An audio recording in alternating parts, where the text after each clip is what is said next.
Hello, YouTube land. This is Charles. We're going to talk about some stuff today. First off, my channel is changing, as you can tell. There will be more guitar stuff, but probably not as much as there used to be because I'm tired of reinventing the wheel. I've done a lot of the same content over the years, and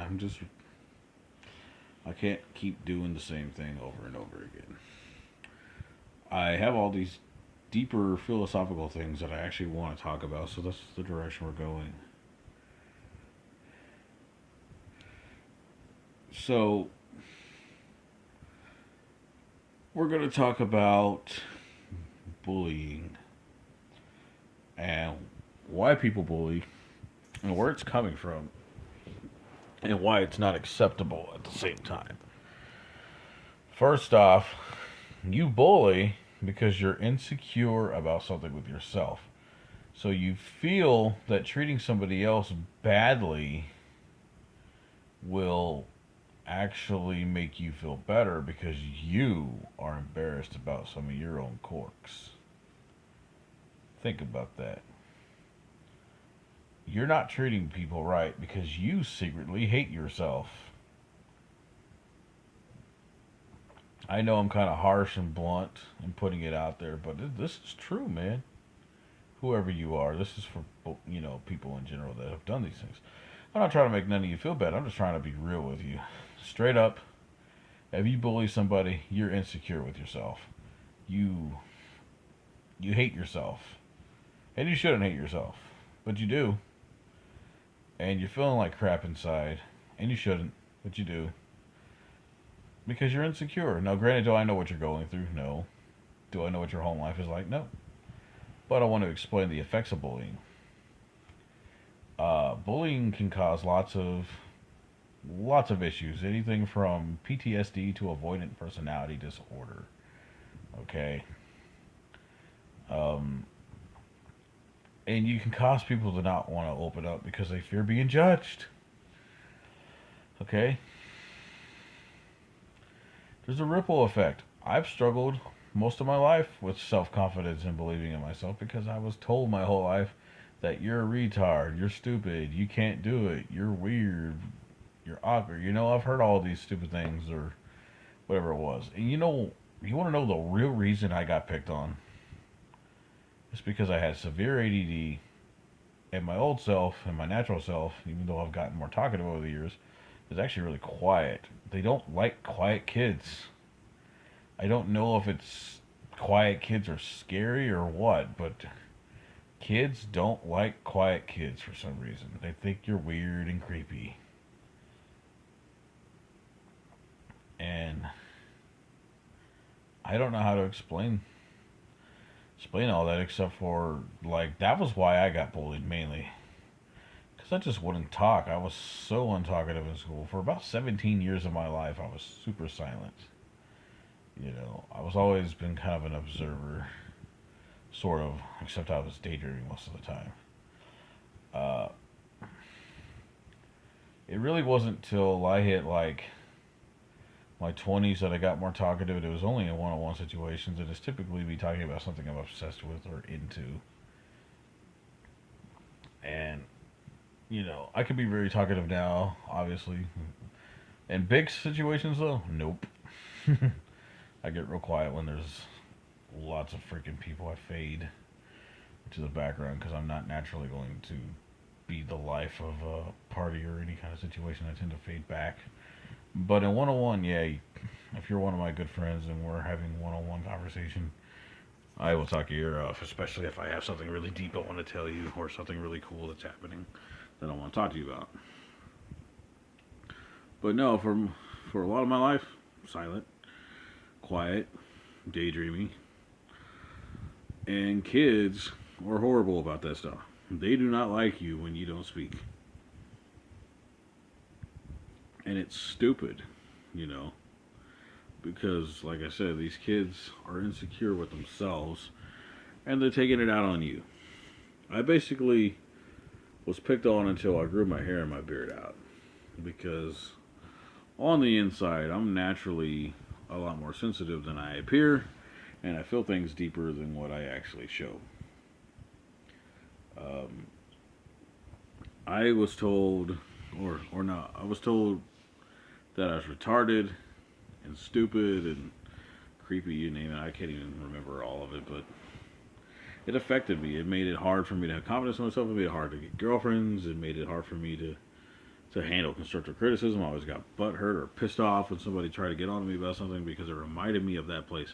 I always have a tendency to relive my past and to hold everything against my past instead of moving forward and embracing the future. I've got a little better about that, but that is something I struggle with.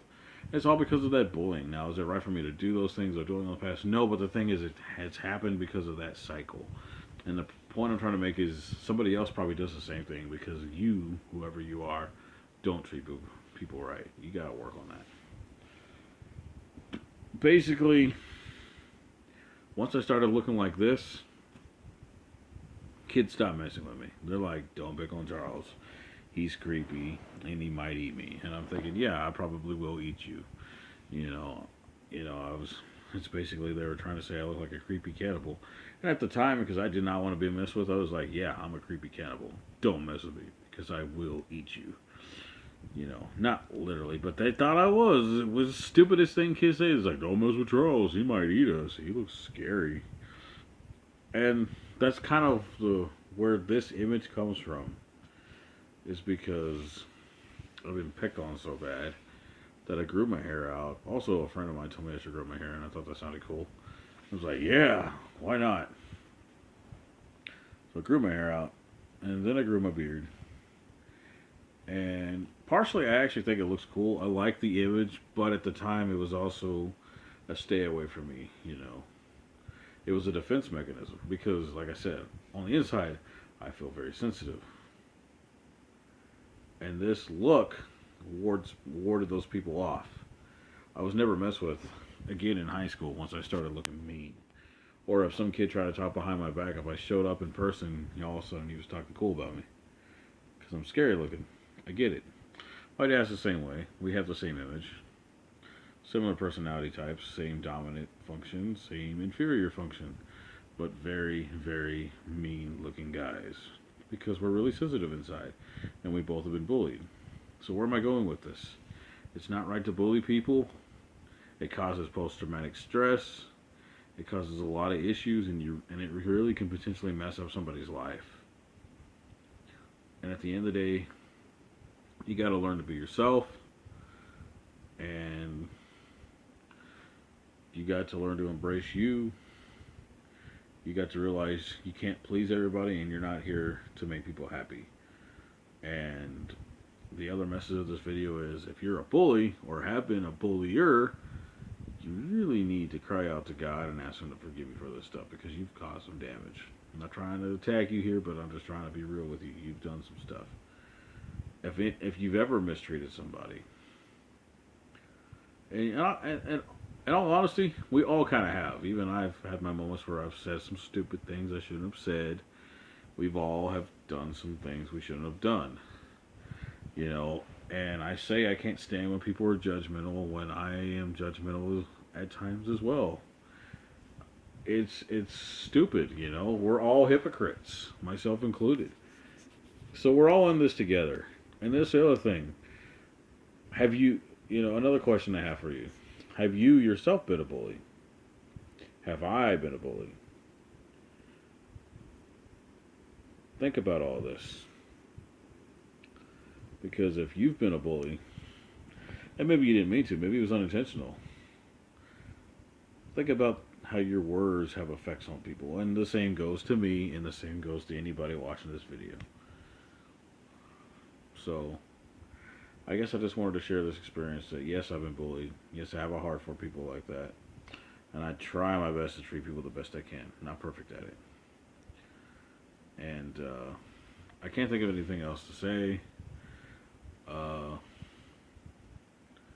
I've gone over this 1,000 times. This is the 4th version of this video because I hated the other takes. I can't think of anything else to talk about.